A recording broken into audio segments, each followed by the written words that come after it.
এখন বাজে রাত 9টা। আমরা চলে এসেছি টপ ইন টাউনে কিছু গ্রসারি শপিং করব বলে। ঘরে কিছু জিনিসপত্র একদমই শেষ হয়ে গেছে, যেমন লিকুইড ডিশওয়াশার, তারপরেতে তোমার এদিকে ফিনাইল, কমফোর্ট, এগুলো সমস্ত কিছুই মোটামুটি শেষের দিকে। ভ্যানিশ।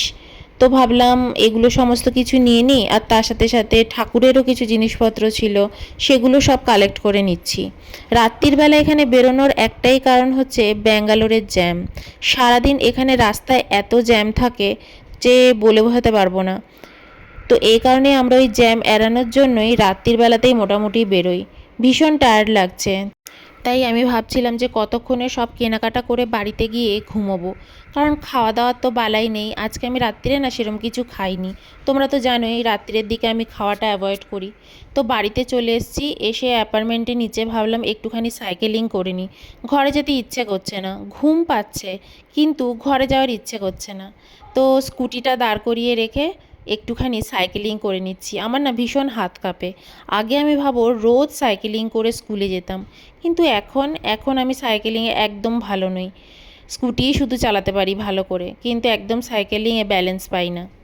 তো ঘরে চলে এসেছি, ব্যাগটা নিয়ে তোমাদেরকে দেখাচ্ছি। অয়ন বলছে রেখে দেওয়া, তো কেদ্দারি মেরো না, হাতে যখন লাগবে না ব্যথা, তো খাওয়া দাওয়া বন্ধ হয়ে যাবে। রান্না তো তুমি করতে পারবে না, আর আমিও তোমাকে করে খাওয়াতে পারবো না, কারণ অয়ন অত ভালো রান্না বান্নাও জানে না। তো আমি বললাম ব্যাগটাকে বাইরে ফেলে দিই। অয়ন বলল হ্যাঁ, ধুয়ে দিতে হবে। তো এইগুলো হচ্ছে অয়নের কাজ, তাই ওই আমাকে এগুলো ভালো বলে দেয় যে কি করতে হবে আর কি করতে হবে না। তোমাদেরকে একটুখানি হাত দেখিয়ে নিচ্ছি যে আমাকে দেখতে কীরকম লাগছে। দেখো এত টায়ার্ড দেখতে লাগছে। তো এই যা যা নিয়ে এসছি না গ্রসারিগুলো, এগুলো রান্নাঘরেই এখন আমি টেবিলের উপর রেখে দেবো।